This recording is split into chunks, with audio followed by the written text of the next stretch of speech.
The observation room fell silent when the signal came through. Technician Marcus Webb sat at his station aboard the Coalition monitoring station, watching the screens display the normal pattern of space traffic. Nothing unusual. Nothing that required attention. It was a normal shift on a normal day. Then the alarm screamed. The signal came from deep space, from the outer reaches where few humans bothered to look. It was weak and broken, but the message was clear. Someone was dying. A colony world called Kethra was under attack, and the people there had hours, maybe less, before everything ended. Marcus looked at the signal again. He was only a technician, but he understood what he was seeing. The people on Kethra were not just scared. They were desperate. A child's voice came through in one part of the signal. A woman screaming for help in another. Then the sound of explosions, loud and terrible, cutting through the background noise. Commander Victoria Hayes received the report in her office. She was a tall woman with dark hair pulled back tight, and her face showed every year of her service. She had commanded ships and fleets. She had made hard decisions. But nothing prepared her for what she heard. The distress call from Kethra was playing on the screen. Families huddled together in shelters. A man giving orders to try to hold back something nobody could see. A woman counting down the time left until their shields would fail. Children crying because they did not understand what was happening, only that something bad was coming. Victoria picked up her communication device. She called the Coalition headquarters immediately. This was bigger than she was. This needed more than one human commander. This needed the entire leadership of the galaxy to respond. Within 1 hour, the Coalition leaders gathered in the central command room. It was a large space with 7 high seats arranged in a circle, each one for a different species. The air filled with the sound of different languages as the representatives arrived. First came Crystalline Thought 7, a Minoran whose body was made of living crystal that sparkled in the light. Next was Lord Valorian Prime, a tall being with skin that shifted colors. The telepathic throne leaders arrived together, 3 of them connected by invisible bonds of pure thought. The architect representative, a being of metal and circuits, took its place without sound. Grandmaster Senate flowed into the room in his water-filled chamber. The Krell commander clicked and hissed in his strange voice. Finally, the Luminant representative joined them as a ball of blue energy contained in a special sphere. Commander Victoria Hayes stood before them in her uniform. She played the distress signal from Kethra. The room heard the same desperate voices she had heard. The same children crying. The same explosions and sounds of death. When the signal ended, there was silence. Then Crystalline Thought 7 spoke first. His voice was cold and measured. He explained that Kethra was too remote. The colony had only 17,000 people. The threat was an ancient automated defense system, something from a war millions of years old. It was more powerful than any single ship could fight. The cost of sending a fleet to help would be high. The chance of success was very low. The Minorans would not send ships. Lord Valorian Prime agreed.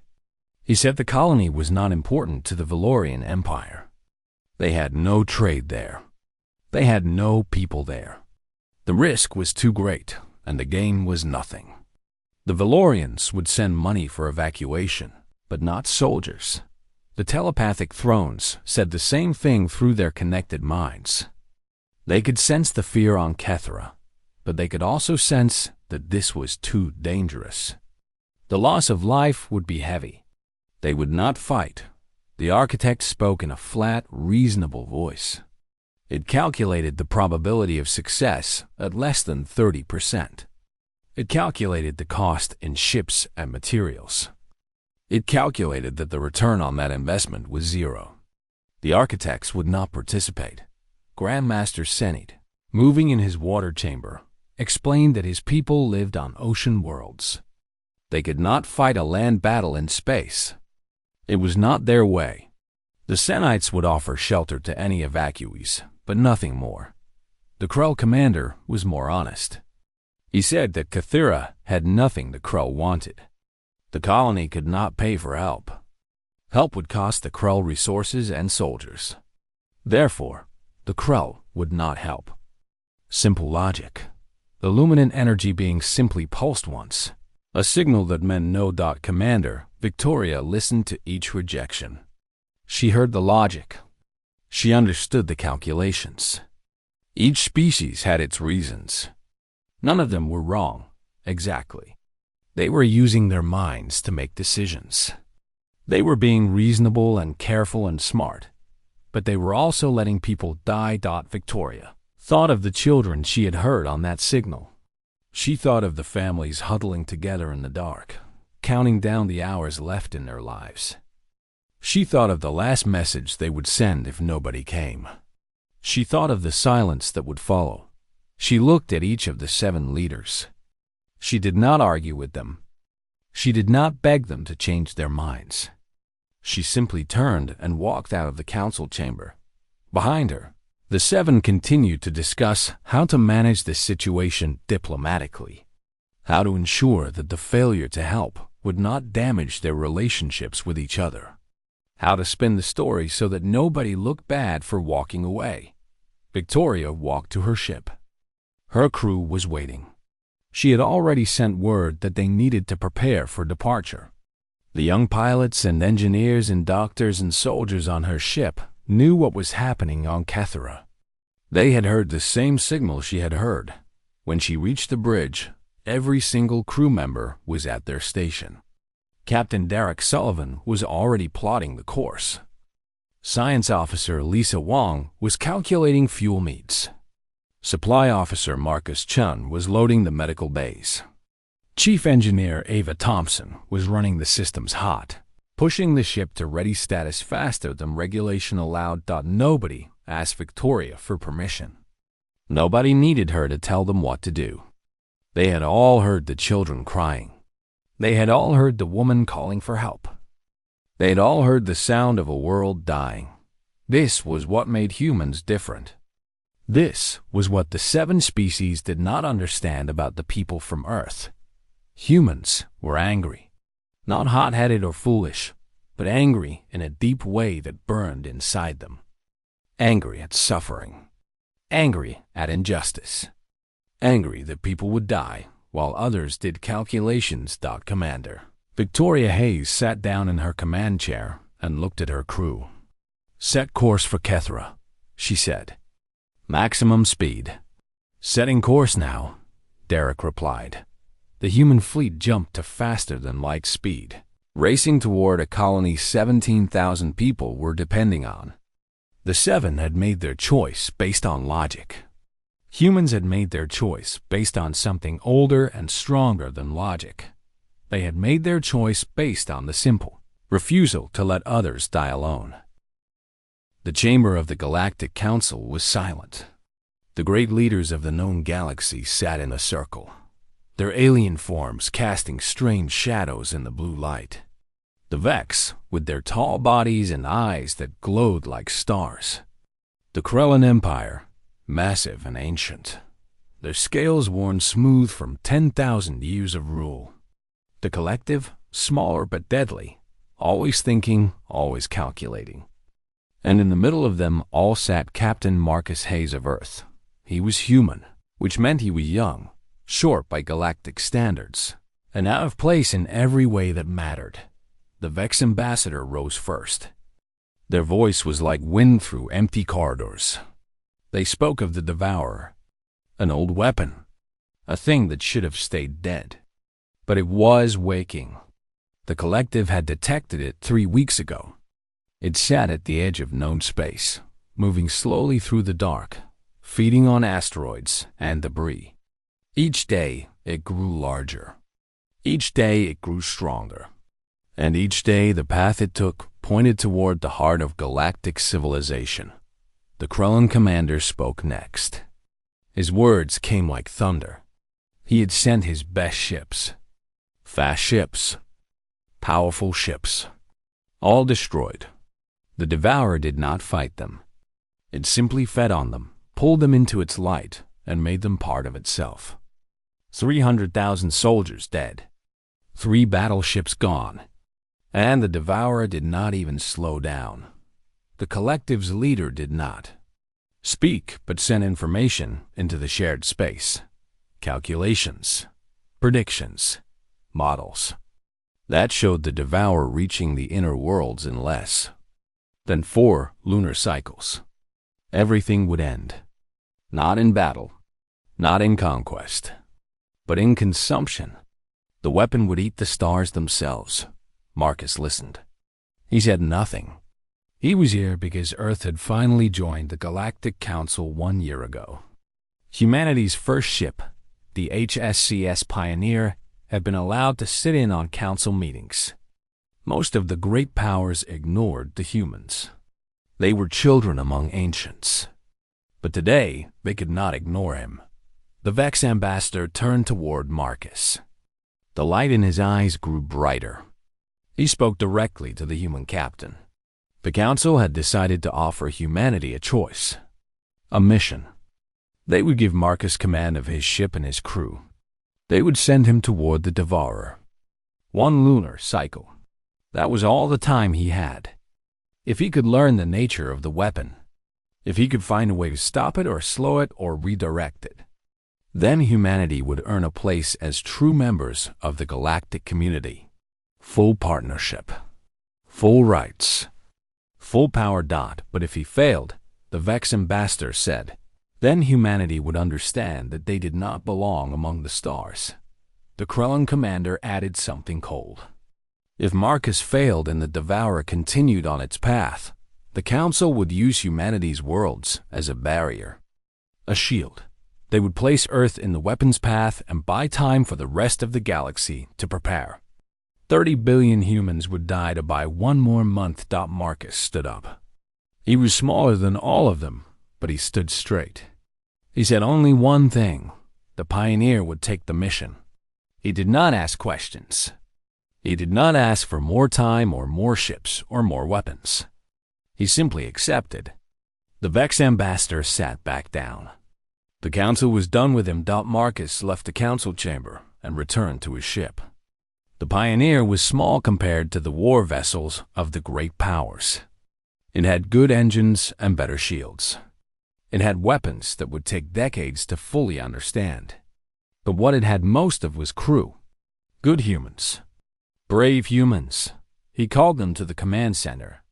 Lieutenant Amanda Garcia arrived first. She was his navigator, the best pilot the human fleet had ever trained. She could fly through asteroid fields with her eyes closed. Captain Leo Chun came next, the ship's chief scientist, a man who saw patterns others missed. He was thin and quiet, but brilliant in ways that made machines do things their makers had never intended. Sergeant Victoria Brooks was next.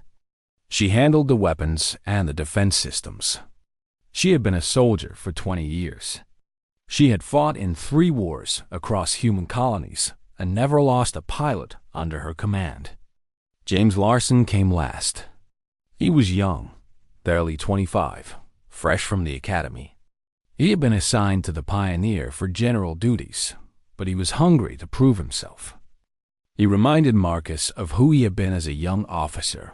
Marcus told them the truth. He did not hide it or soften it. The Galactic Council was desperate. An ancient weapon was waking.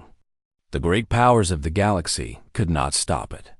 Now it fell to 5 humans and 1 small ship. They had 1 lunar cycle. 4 weeks. Maybe less. Amanda asked what happened if they failed. Marcus said the truth. 30 billion people would die. Not in battle. In consumption. The entire human race would be used as a delay tactic while the galactic powers prepared for the end. No. One left the room. Leo asked what they were up against.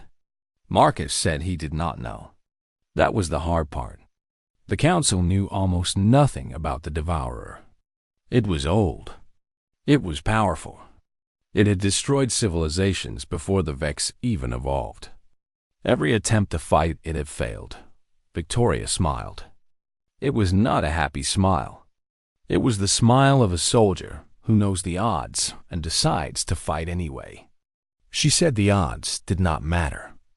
If they had a mission, they would do it. James did not speak at first. He was the youngest, the least experienced. But then he stood and said he was ready. He would do whatever they needed. Amanda tapped something on her console. The Pioneer's engines began warming up. She said they should move. Every moment they wasted was a moment the Devourer got stronger. And if they were going to save the galaxy, they should probably start now. Marcus ordered the crew to stations. The Pioneer fired its engines and pulled away from the station. Behind them, the great ships of the Galactic Council watched them go. They did not send weapons. They did not send support. They sent only one small human ship into the dark, carrying 5 people and the fate of 100 billion lives. Marcus stood at the window and watched the stars open before them. He did not know if they would survive. He did not know if they could stop the Devourer. But he knew that humanity would try. And sometimes, trying was enough to change everything.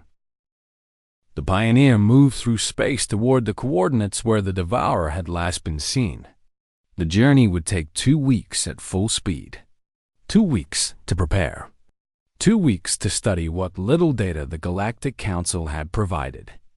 And 2 weeks for Marcus to watch his crew and wonder if any of them would come home. The first test came on day 3. A gravity storm appeared in front of them without warning. Not an unusual storm. The kind that had destroyed 5 Vex exploration ships last year. The kind that bent space itself and pulled apart anything caught in its pull. Amanda saw it on her screens and said they had 2 choices. They could go around it and add 4 days to their journey. Or they could go through it. Going through meant risking the ship. The shields would hold for maybe 30 seconds before the gravity tore them apart. Marcus asked Leo what he thought. The scientist was quiet for a moment. Then he said something strange. He said human brains work differently than the artificial intelligences that guided other ships. Humans could make intuitive leaps. They could see patterns in chaos. He thought if Amanda flew by instinct instead of by calculations, she might see a way through that the great ships could not. Amanda did not hesitate. She shut down the automatic navigation systems and took manual control. The Pioneer pointed toward the storm. Leo fed her data as fast as he could process it. Gravity waves, spatial distortions, radiation surges. Amanda flew by feel. She did not think. She reacted. The ship twisted and rolled through the storm like something alive. Her hands moved across the controls, faster than thought could follow. The shields screamed with strain, but they held. The Pioneer burst through the other side of the storm intact. All systems functional. Amanda was sweating, but she was smiling. She had done what no other ship had done. She had not avoided the storm. She had conquered it. Victoria said something important then. She said that humans were built for harsh worlds. Earth was a death world. Humans evolved under crushing gravity, in hot climates, with predators that tried to kill them every day. Every system in the human body was designed to survive the impossible. The great powers of the galaxy had evolved on easy worlds.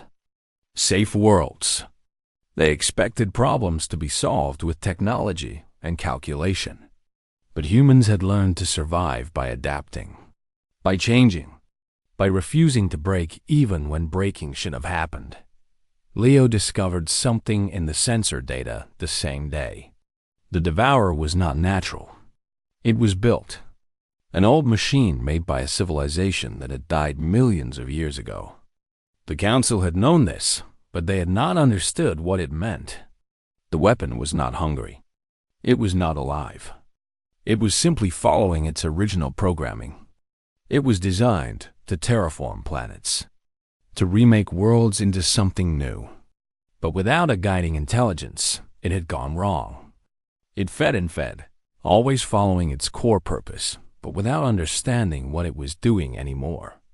James worked in the engine room during all of this. The gravity storm had damaged several systems. Nothing critical, but enough to need repairs. He spent 12 hours outside the ship, floating in empty space, fixing conduits and replacing parts. His suit was old. Not old enough to be dangerous, but old enough that the seals would eventually fail. He knew this. He worked anyway. When he came back inside, his hands were shaking from cold and exertion. But he had fixed the engines. The Pioneer would be able to push harder. To move faster, they reached the anomaly site on day 15. What they saw took their breath away. The Devourer was not hidden. It filled the space around them like a living star. A sphere of energy that was neither light nor fire, but something in between. Around it orbited the remains of destroyed ships. Vex destroyers. Krellin cruisers. Things that had no names because they were so old that history had forgotten them. The weapon had been feeding for a long time. Marcus asked Leo how they could possibly fight something like that. But Leo had an answer. The Devourer was old. Its systems were degrading. It was not getting stronger through power. It was getting stronger because no one could get close enough to understand how to stop it. The answer came from a place no one expected. Victoria had been studying the weapon on her tactical displays, and she had noticed something. The weapon's energy output spiked when something got close. It was not an attack. It was more like a reflex. The weapon was designed to consume. It could not help itself. But if a ship could get inside that energy field, past the consumption point, it might be possible to do something from the inside. All they had to do was get close enough to reach the center. All they had to do was fly into the thing. That had destroyed every ship that tried. Marcus looked at his crew. Amanda at her station. Leo with his sensors. Victoria studying the scans. James standing in the back, young and strong and ready. Marcus said they would do it. They would fly into the Devourer itself. The Pioneer moved closer to the Devourer's edge. The energy field began to affect their sensors. Information became fuzzy. Readings became uncertain. It was like trying to see through water that was constantly moving and changing. Leo worked at his console with calm focus. His fingers moved across the controls, feeding data from one system to another, trying to understand the weapon's structure. The Devourer was more complex than anything humanity had ever built. But it was also old. Very old. And old things sometimes had weaknesses that newer designs did not. What he found made Marcus stop and listen carefully. The weapon center contained the heart of its power system. If someone could reach that center, they could activate a seal. The ancient builders had designed a failsafe.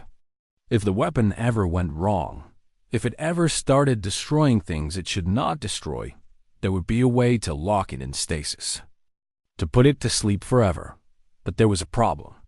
The only way to reach the center was to fly through the energy field. And the energy field destroyed everything it touched. Ships from the Vex had lasted maybe 30 seconds. Krellin ships maybe 40. The radiation alone would kill any biological being, except humans. Leo said quietly. He explained what he had found in the genetic data. Human DNA was different. Humans had been shaped by a harsh world into something uniquely resilient. Other species could not survive radiation that would kill them instantly. But humans had systems that could repair cellular damage. Systems that could adapt to harsh conditions. Humans could survive the Devourer's energy field for maybe 3 minutes. Maybe 4, if they were lucky, and pushed hard. 3 to 4 minutes was enough time to reach the center. Enough time to activate the seal. Marcus said he would take the ship in.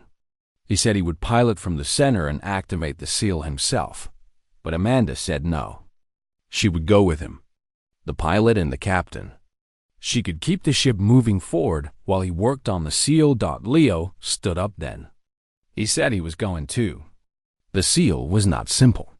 It would require someone with technical knowledge. Someone who understood systems and patterns in the old technology. He was the only one on the ship trained for it. Victoria said she was coming as well. She said the weapons might fail. The shields might fail.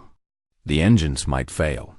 Someone needed to be ready to fix anything that broke while they were inside that field. Someone needed to keep them alive. James said nothing. He just stood and looked at Marcus. Marcus wanted to tell him no. James was young. James was just beginning his career.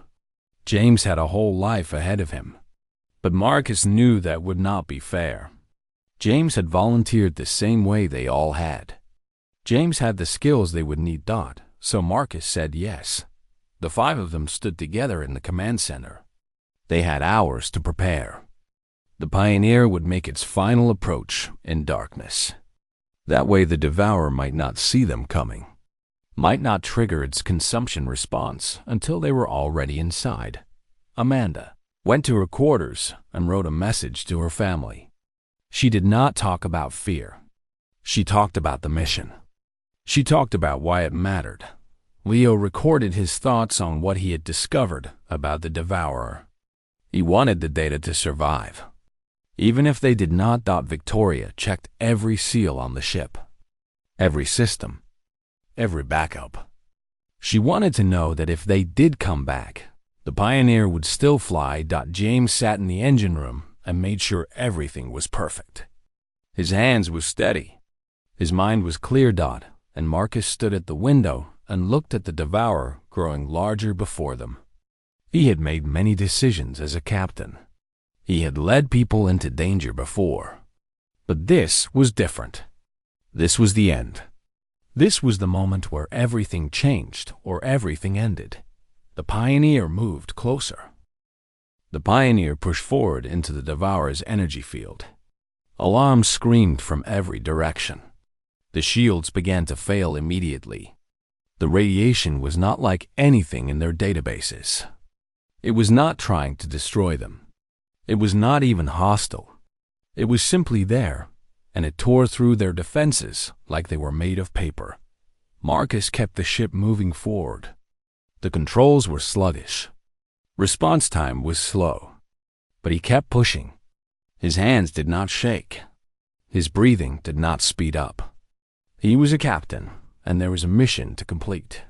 Leo was in the center of the ship, holding the seal beacon. He had sealed himself in a radiation suit, but the suit was already breaking down.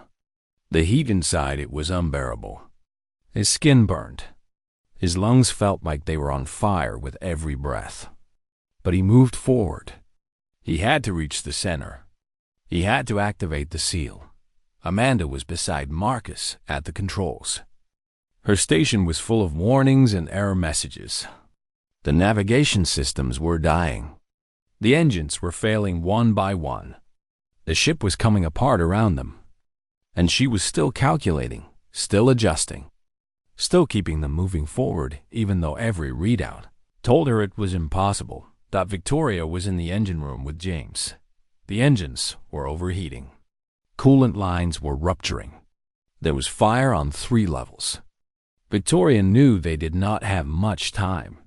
The engines would fail completely in minutes.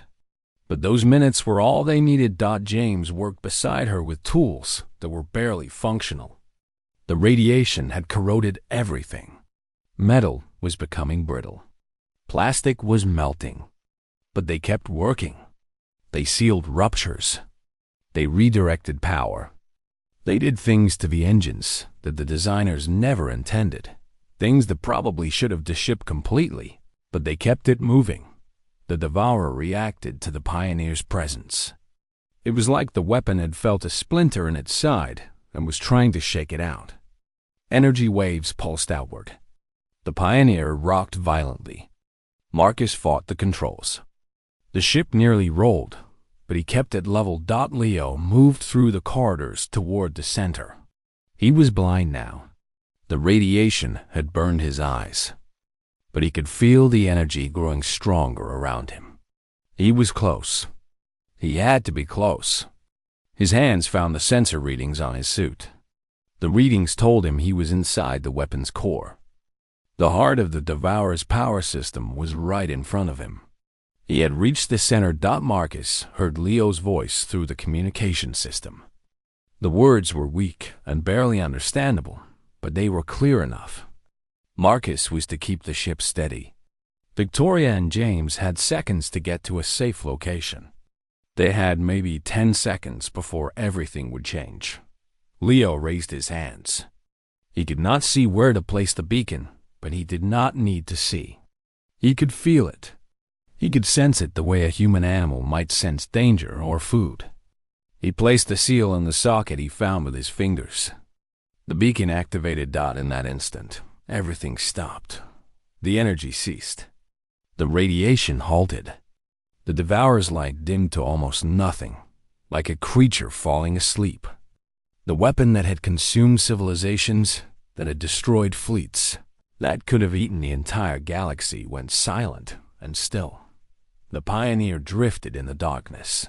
All systems were offline. All power was gone.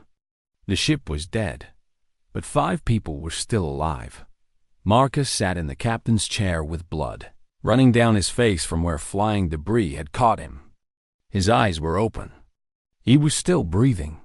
Amanda was slumped over her console, but her chest was moving up and down. She was alive. Leo came back to the command center, moving like a broken thing. His suit was ruined. His skin was burned beyond what should be survivable. But he was walking. He was alive. Victoria and James emerged from the engine room a moment later. They were burned and injured and exhausted, but they were alive. The 5 of them stood together in the dead ship, floating at the center of the sealed Devourer, knowing that they had done what the greatest powers in the galaxy could not do. They had survived. Rescue ships arrived 12 hours later. The Galactic Council had been monitoring the Pioneer's position. When the Devourer's energy signature stopped completely, they knew something had changed. When they saw the Pioneer still transmitting its signal from the center, they knew that humanity had succeeded. The Council sent their fastest ships, medical vessels with the best healing technology available. The 5 humans were brought aboard carefully. Their injuries were severe. Burns covered most of their bodies. Their eyes were damaged. Their lungs were scarred from radiation exposure. But human biology was doing something remarkable. It was healing. It was adapting. The medical officers from the Council said it was impossible. No other species could have survived those injuries. But humans were proving that what was impossible for others was simply difficult for them. 3 weeks later, Marcus stood before the full assembly of the Galactic Council. The burns on his face had healed into scars that gave him a hard appearance. Amanda walked beside him, her eyes still recovering, but growing clearer each day. Leo was supported by Victoria, who had suffered the least damage but was still in pain. James stood at the back, young and proud, knowing that he had been part of something larger than himself. The Vex ambassador rose first. He spoke of the mission. He spoke of the Devourer. He spoke of how the Council had given a young species an impossible task, never truly believing they could succeed. But they had. They had done what the ancient and powerful could not do. The Krellin commander rose next. He said that humans had proven themselves worthy of standing with the great powers of the galaxy, not as subjects or as junior members, but as equals, as protectors. The collective's leader transmitted a proposal. Humanity would be given a position on the Council equal to any other major power. Humanity would have voice in all decisions. Humanity would be protected and respected as true members of the galactic community. The vote was immediate and unanimous. Marcus did not celebrate at that moment. He thought of the 30 billion people on Earth who knew nothing of what had happened. He thought of the families that might have lost them all. He thought of what it meant that 5 humans could change the fate of the entire galaxy. He spoke to the assembly in simple words. He told them that humanity had succeeded not because humans were stronger or smarter. Many other species were more advanced. Many were more powerful. But humans had something else. Humans had the will to protect others. Humans did not calculate whether sacrifice was worth it. They simply sacrificed when it mattered. They acted when others hesitated. They persisted when others gave up. That was what humanity brought to the galaxy. Not technology, not power, but the will to do what had to be done. The council chambers were silent when he finished speaking. 3 months later, the story of the Pioneer and its crew was broadcast to every world in the galaxy. Children learned about Captain Marcus Hayes and his 5-person crew. They learned about Amanda Garcia, who flew through impossible storms. They learned about Leo Chun, who saw patterns others missed. They learned about Victoria Brooks, who stood firm under any pressure. They learned about James Larson, who proved that youth and courage could match experience. Schools began teaching about the day that humanity shook the galaxy. The day when 5 ordinary people did something that changed everything. The day when a small human ship showed that sometimes the greatest power was not measured in weapons or technology or the age of your civilization, but in the strength of your character and the willingness to sacrifice for others. Centuries passed. The Human Federation became one of the great powers of the galactic community. But never once did they forget. Every captain learned the story of the Pioneer. Every child learned about the seal and the mission that saved them all. Every human carried with them the knowledge that they came from a species that had faced the darkness and refused to break. And in the deepest vaults of galactic memory, the Devourer remained locked in eternal stasis. A reminder of the day when 5 humans taught the galaxy what courage really meant. The legend would never end. As long as stars burned in the sky, the story of humanity's first legendary day would be told.